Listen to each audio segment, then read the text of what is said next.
Postmortem देखेंगे, postmortem करेंगे तो आपको एक वर्ड बहुत ज़्यादा कॉमन मिलेगा, दैट इज हेमरेज। हर जगह आपको लीजन्स में हेमरेज सुनने को मिलेगा, बहुत ही ज़्यादा कॉमन टर्म है, बहुत ही ज़्यादा इम्पोर्टेंट टर्म है हेमरेज, जिसके बारे में आपको अच्छे से नॉलेज होनी चाहिए before doing a postmortem. Because ज़्यादातर पोस्टमार्टम में आपको देखने को मिलेंगे डिफरेंट टाइप्स ऑफ हेमरेजेस। कहीं पे डेकेल हेमरेज आपको देखने को मिलेगा, कहीं पे ब्लॉची हेमरेजेस आपको देखने को मिलेंगे, कहीं पे आपको एकामेट्रिक हेमरेजेस देखने को मिलेंगे। सो हेमरेज के बारे में एक अच्छी नॉलेज होना बहुत ही इंपॉर्टेंट है। सो आज हम लोग हेमरेज के बारे में ही डिटेल स्टडी करेंगे थोड़ी सी। तो हेमरेज के बारे में बात करते चलिए। So what is haemorrhage? तो जनरली हेमरेज है क्या? So haemorrhage is a escape of blood from a vessel. Normally आप देख सकते हैं हेमरेज क्या है, escape of a blood from vessel. अगर वेसल से बाहर जब ब्लड निकल गया, दैट इज हेमरेज। वेसल के अंदर ब्लड बह रहा है, कोई दिक्कत नहीं, लेकिन जैसे ही अगर वो बाहर आता है, वी टर्म एज हेमरेज। दो तरीके से हेमरेज हो सकता है, बाय रेक्सिस एंड बाय डायपिडेसिस। जैसे कि आप देख सकते हैं अपनी स्क्रीन पे, रेक्सिस के थ्रू हेमरेज हो सकता है, बाय डायपिडेसिस हो सकता है। तो एक रेक्सिस के थ्रू, दूसरा डायपिडेसिस के थ्रू। रेक्सिस के थ्रू क्या मतलब है? रेक्सिस माने रप्चर होना। अगर ब्लड वेसल रप्चर हो जाती है एंड देन ब्लड का आउटफ्लो होता है ब्लड वेसल से, then it is haemorrhage by rhexis. Second thing, by diapedesis. Diapedesis के थ्रू भी हेमरेज होता है। डायपिडेसिस में एक्चुअली क्या होता है, सेल जो है एस्केप करते हैं वन बाय वन। यहाँ पर एक्चुअली होता क्या है, when blood leaves through an apparently intact vascular wall. Actually देखिए, ये आपकी blood vessel, I can change colour, okay. तो these are the blood vessels, और जब यहाँ से आरबीसीज निकलने लगे, मान लीजिए येलो वाले आरबीसीज हैं, और ये one by one intact blood vessel से बाहर आ रहे हैं। देखिए, वन बाय वन जो है बाहर आ रहे हैं, ठीक है, दैट इज डायपिडेसिस। ठीक है, ये जो है बाहर आ रहे हैं वन बाय द डायपिडेसिस। तो ये होता है हेमरेज बाय डायपिडेसिस। यहाँ पर नॉर्मली क्या होता है, एरेथ्रोसाइट्स या आरबीसीज बाहर आते हैं and that is called as haemorrhage by diapedesis. Okay, so now comes to the aetiology के किन किन वजहों से जो है हेमरेज कॉज हो सकता है, हेमरेज हो सकता है, ठीक है। So aetiology that cause haemorrhage. So total 9 वजह हैं जिनकी वजह से हेमरेज कॉज हो सकता है। कौन कौन से हैं वो हैं, चलिए बात करते हैं। सबसे पहले बात करते हैं फिजियोलॉजिकल कॉज के बारे में। फिजियोलॉजिकल या नॉर्मल हेमरेज ही बोल सकते हैं इसको। जैसे कि at the time of parturition आप देख सकते हैं कि वहां पर जो है बहुत सारी ब्लड वेसल जो है रप्चर होती है, ठीक है। जो एंडोमेट्रियम होती है उसमें काफी सारी जो ब्लड वेसल्स हैं वहां रप्चर होता है, ठीक है। तो वहां पर ब्लड का लॉस होता है, हेमरेज होता है। और दूसरी बात करी जाए तो ग्राफियन फॉलिकल्स का रप्चर भी होता है, वो भी एक क्या है, वो भी एक फिजियोलॉजिकल कॉज है हेमरेज होने का। तो पार्चुरेशन के दौरान, ग्राफियन फॉलिकल के रप्चर के दौरान, या कह सकते हैं हेमोरेजिकम जो होता है उसका जो रप्चर होता है, वहां पर भी फिजियोलॉजिकल कॉज होता है ऑफ द हेमरेज। दूसरा जो है ट्रॉमा। ट्रॉमा की बात करी जाए तो मैकेनिकल इंजरीज होती है, तो वहां पर एक्सटर्नल हेमरेज होता है, क्योंकि दो तरीके के हेमरेजेस हैं, एक्सटर्नल और इंटरनल। Internal haemorrhage that is in the body, body के अंदर ब्लड वेसल्स रप्चर हो रही है, फट रही है, वहां पर बॉडी के अंदर ही ब्लड का जो है आउटफ्लो हो रहा है, और that is internal haemorrhage. External haemorrhage, कहीं पे आपको इरोजन हो गया, स्किन कट गई है, वहां से आउटफ्लो हो रहा है, दैट इज बॉडी के बाहर आउटफ्लो हो रहा है ब्लड का, दैट इज एक्सटर्नल हेमरेज।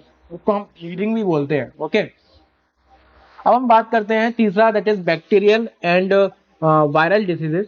यहाँ पर क्या है, देखिए जैसे कि आप लोग जानते हैं कि बैक्टीरिया और वायरस जो है वो क्या रिलीज करते हैं, टॉक्सिन रिलीज करते हैं, जो कि इंजर्ड करते हैं एंडोथेलियम ऑफ ब्लड वेसल। और जब ब्लड वेसल की जो एंडोथेलियम है वो इंजर्ड हो गई है, तो जाहिर सी बात है क्या होगा, ब्लड का क्या होगा, लॉस होना स्टार्ट हो जाएगा, ठीक है, फ्रॉम द ब्लड वेसल्स। जैसे कि हम बात करें हॉक कॉलेरा की and endometrium, sorry enterotoxaemia in sheep, ये जो दो डिजीजेज हैं यहाँ पर, these are the characteristic feature haemorrhage जो है कैरेक्टरिस्टिक फीचर है इन दो डिसीजेज का।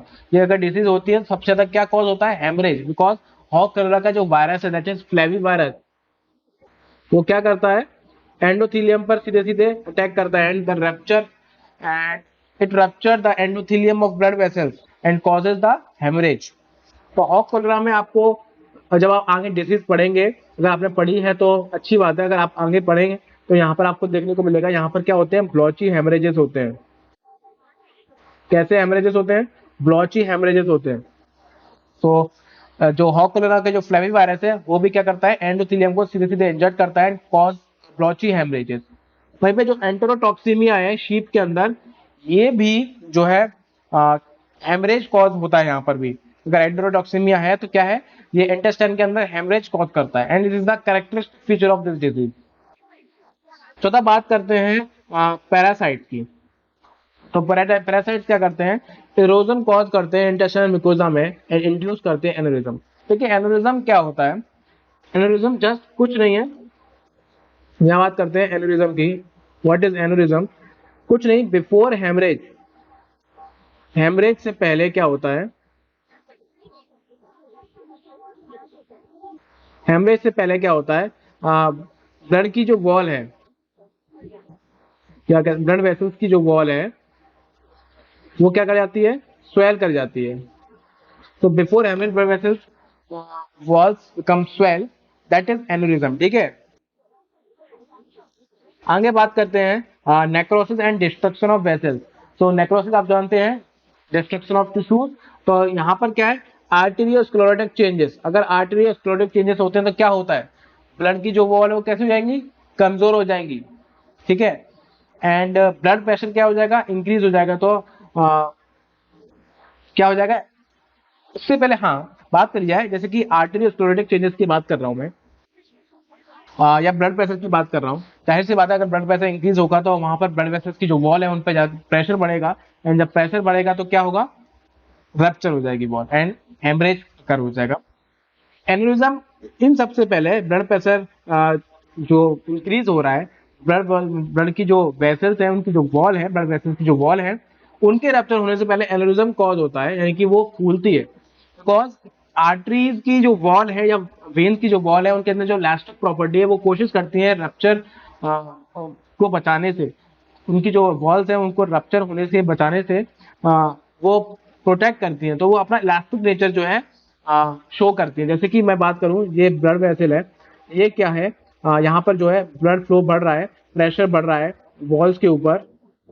तो ये क्या करेंगे, पहले जितनी इनकी क्षमता है उस क्षमता के हिसाब से ये स्वेल कर जाएंगी, अपने आप अपनी जो इलास्टिक प्रॉपर्टी है उसको शो करेंगी और उसकी जितनी क्षमता है उतनी ये स्वेल कर जाएंगी। अब लगातार अगर प्रेशर बढ़ता जाएगा तो अंत में क्या होगा, जो उसकी इलास्टिक प्रॉपर्टी की जो एक इलास्टिक वैल्यू होती है, जो कि आप फिजिक्स में पढ़ के आए होंगे इंटर में, तो एक वैल्यू होती है जिसके आगे वो फर्दर इलास्टिसिटी शो नहीं कर सकता एंड ही बिकम रप्चर्ड और ब्रेक। सो वही यहाँ पर होता है। तो जो नेक्रोसिस या डिस्ट्रक्शन ऑफ वेसल होता है उसमें सबसे पहले क्या होता है, एनेरिज्म कॉज होता है। ब्लड वेसल जो है अपनी वॉल्स को फुला देती हैं, इलास्टिक नेचर शो करती हैं बिफोर रप्चर। ठीक है, आगे बात करते हैं नियोप्लाज्म की। तो नियोप्लाज्म की बात करी जाए, यहाँ पर क्या है, ब्लड वेसल्स डिस्ट्रॉय होती हैं बाय एक्सटेंडेड कैंसर। जैसे कि बात करी जाए, यहाँ पर बात करते हैं, ये ब्लड वेसल्स है, यहाँ पर मान लीजिए टिश्यू कैंसर है और ये लगातार जो है बढ़ता जा रहा है। अब ये क्या कर रहा है, इस ब्लड वेसल्स को क्या कर रहा है, प्रेशर मार रहा है। क्या कर रहा है, प्रेशर मार रहा है इस ब्लड वेसल को। ठीक है, तो प्रेशर की वजह से ये क्या हो सकती है, रप्चर हो जाती है। तो that is haemorrhage caused by neoplasm. ठीक है, तो blood vessel destroy by extended cancer. Seven बात करते हैं टॉक्सिक केमिकल एजेंट्स की। Different types of chemical agents होते हैं जो कि ब्लड की जो वॉल्स हैं, ब्लड वेसल्स की जो वॉल है उनको रप्चर कराने में हेल्प करते हैं। दैट इज फोस्फोरस हो गया आपका, phosphorus, chloroform, cyanide, crotalaria, that is the chemical agent released by plant. ठीक है, तो आगे बात करते हैं हेमोरेजिक डायथेसिस। ये एक्चुअली ब्लीडिंग डिसऑर्डर्स होते हैं और ब्लीडिंग डिसऑर्डर जो है डिफरेंट डिफरेंट टाइप्स हो सकते हैं। किस तरीके का ब्लीडिंग डिसऑर्डर है, जैसे कि यहाँ पर 4 ब्लीडिंग डिसऑर्डर की बात करी है, या तो आपको थ्रोम्बोसाइटोपेनिया है, या तो यहाँ पर क्या है, थ्रोम्बोसाइटोपेनिया है, या फिर की जो वेस्कुलर फ्रेजिलिटी है वो जो है इंक्रीज कर गई है, ठीक है, बहुत ज्यादा फ्रेजाइल हो गई है वॉल उसकी, या फिर डिफेक्टिव प्लेटलेट फंक्शन है, यानी कि प्लेटलेट अच्छे तरह से फंक्शन नहीं कर रहे हैं, क्लॉट नहीं हो पा रहा है ब्लड, ये कॉज है हेमरेज होने का।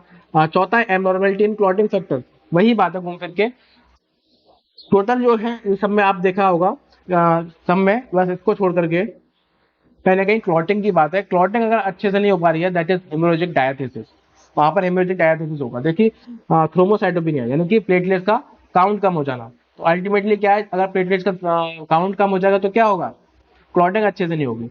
दूसरा आप देखेंगे डिफेक्टिव प्लेटलेट फंक्शन, यानी कि प्लेटलेट अच्छे से फंक्शन नहीं कर रहे हैं तो क्या होगा, क्लॉटिंग नहीं होगी।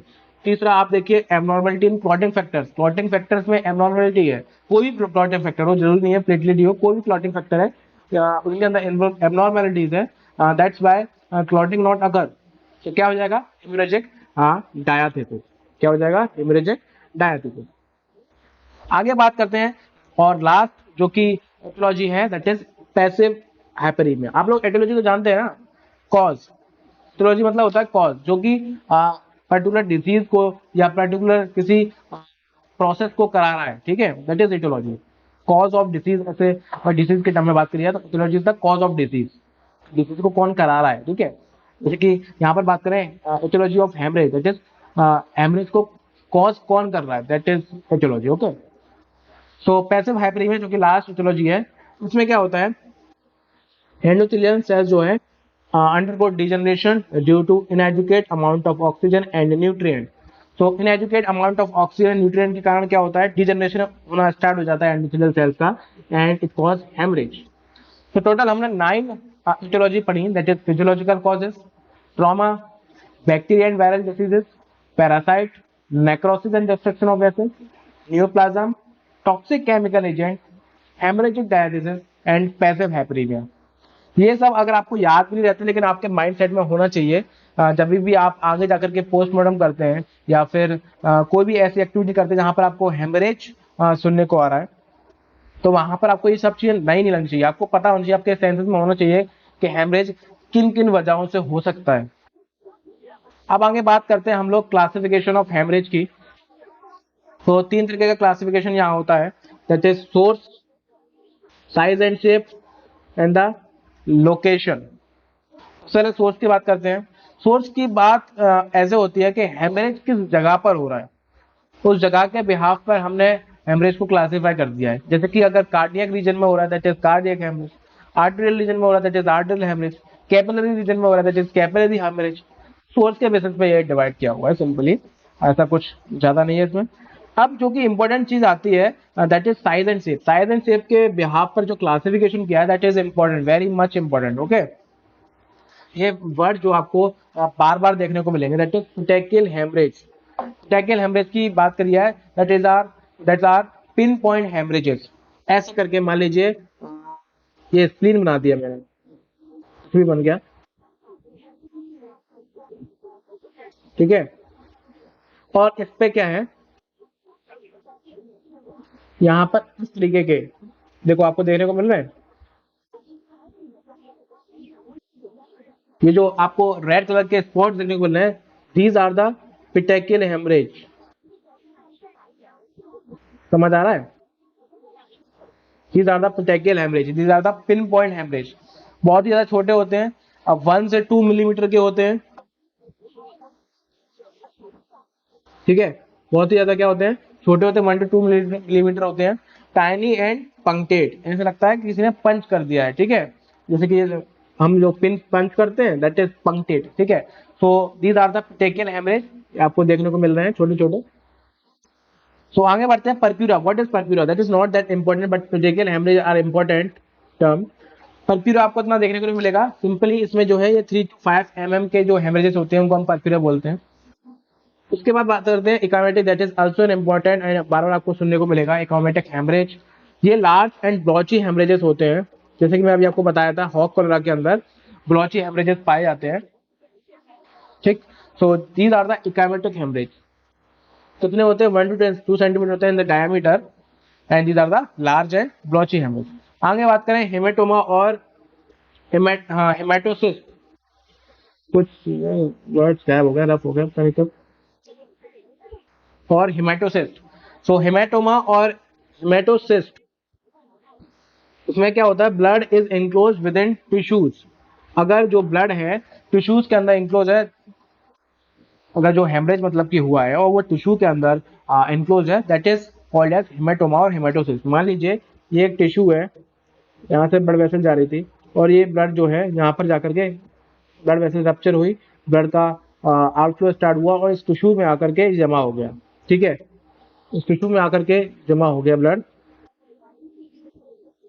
सो हम उसको अब क्या बोलेंगे, उसको हम बोलेंगे व्हाट, हेमेटोमा और हेमेटोसिस्ट।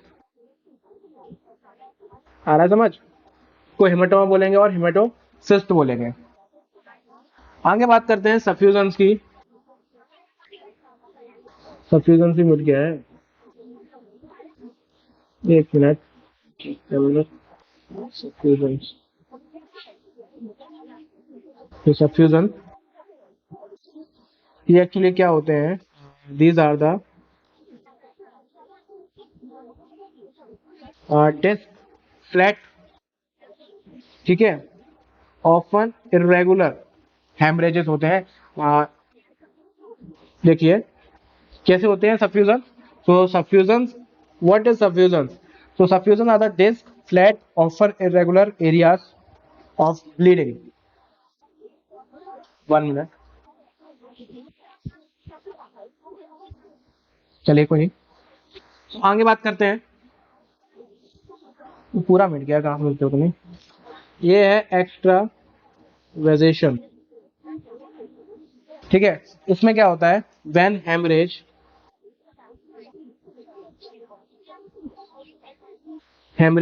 इन the tissue spread in considerable areas, जब tissues when haemorrhage in the tissue spread in considerable areas then it is called as extravasation. ठीक, आगे बात करते हैं लीनियर हेमरेजेस की।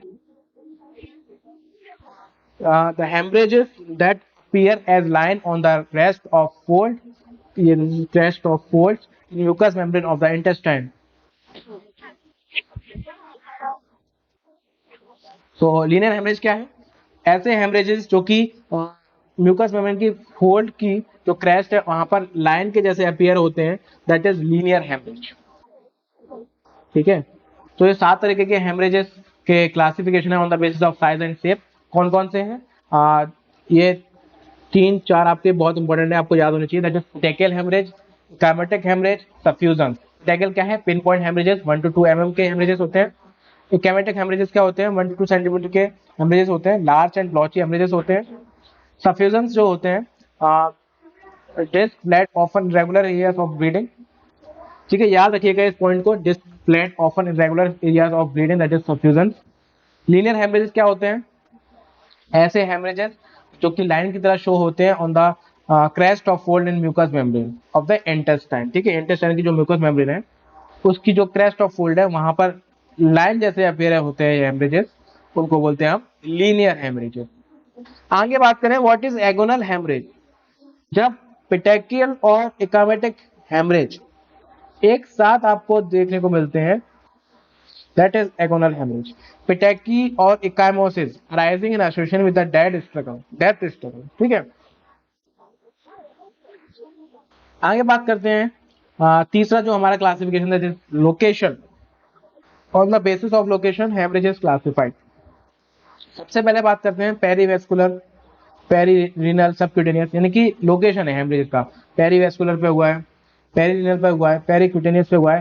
पहला जो था सोर्स था, किस सोर्स से हुआ है, आर्टरी से हुआ है या कैपिलरी से हुआ है ब्लड लॉस।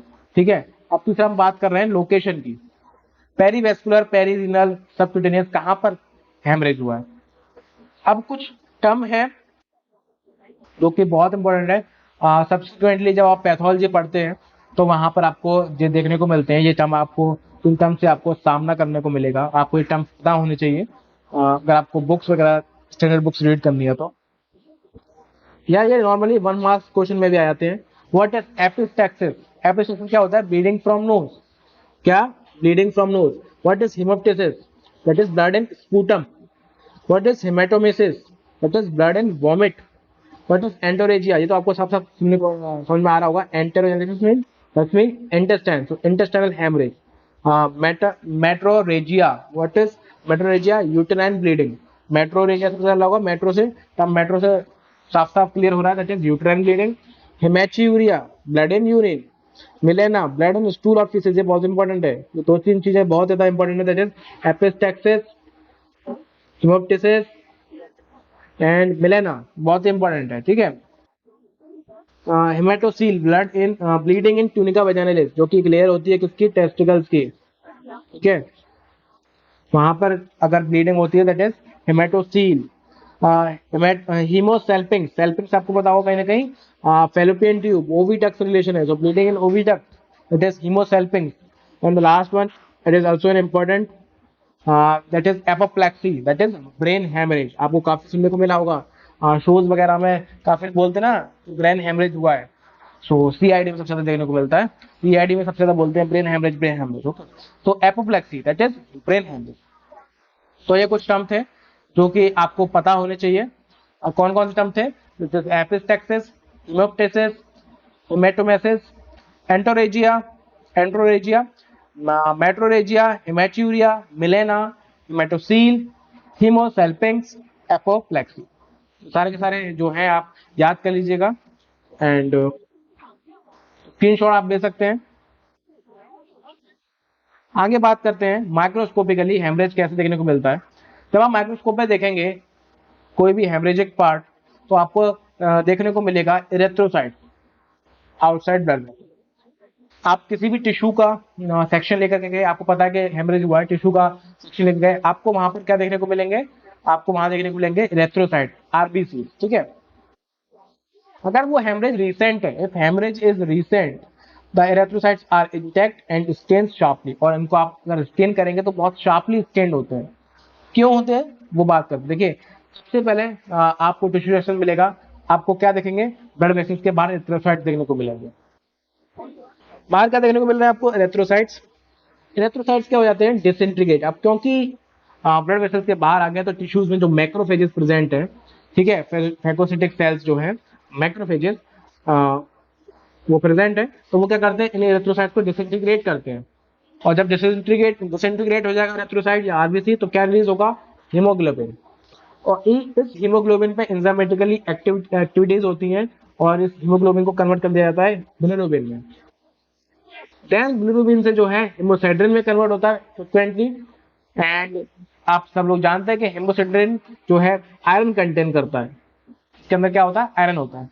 ये जो हेमोसाइड्रिन है, ये गोल्डन ब्राउन कलर के ग्रेन्यूल्स दिखाई देते हैं, that are irregular in size and shape. लेकिन इरेगुलर साइज एंड शेप के गोल्डन ब्राउन ग्रेन्यूल्स आपको देखने को मिलेंगे।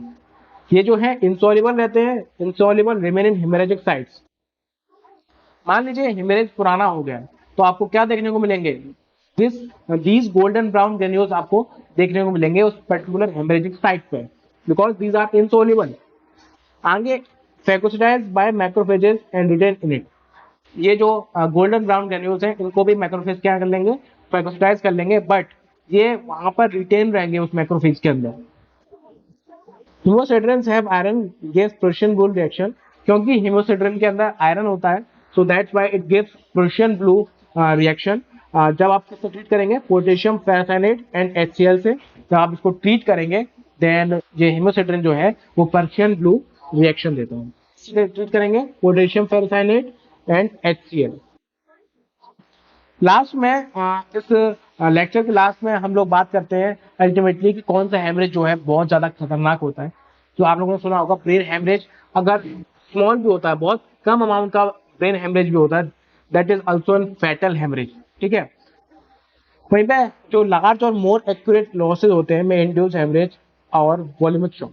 देखिए, जो लार्ज और मोर एक्यूरेट लॉस हो रहा है अगर ब्लड का, so we can say induce haemorrhage और हाइपोवोलेमिक शॉक।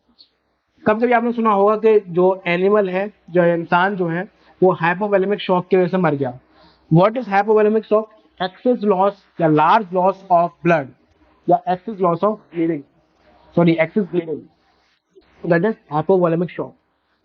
वहाँ पर क्या है, जो ब्लड वॉल्यूम है वो कम हो जाती है बहुत ज़्यादा, उसकी वजह से शॉक, उसकी शॉक की वजह से डेथ हो जाती है।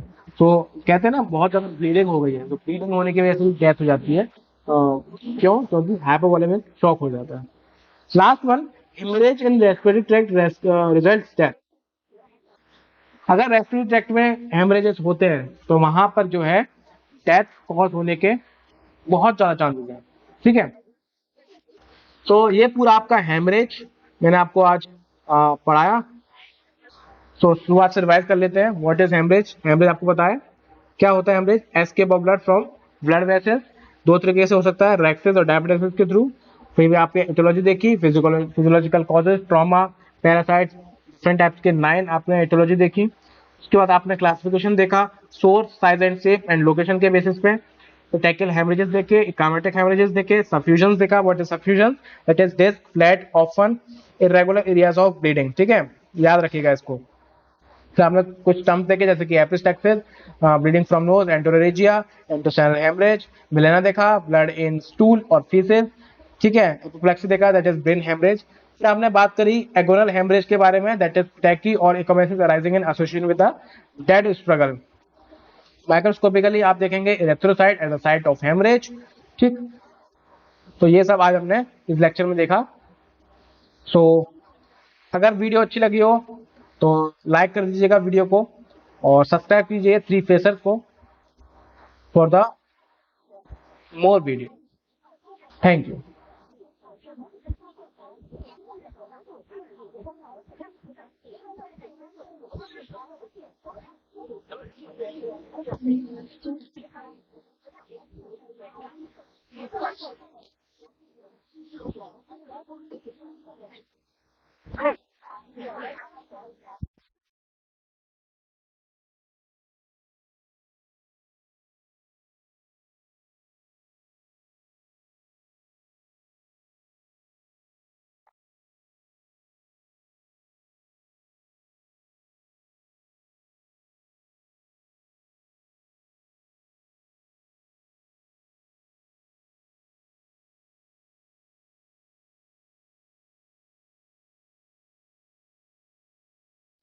तो आज हम लोग बात करने वाले हैं आज के सेशन में हेमरेज के बारे में। सो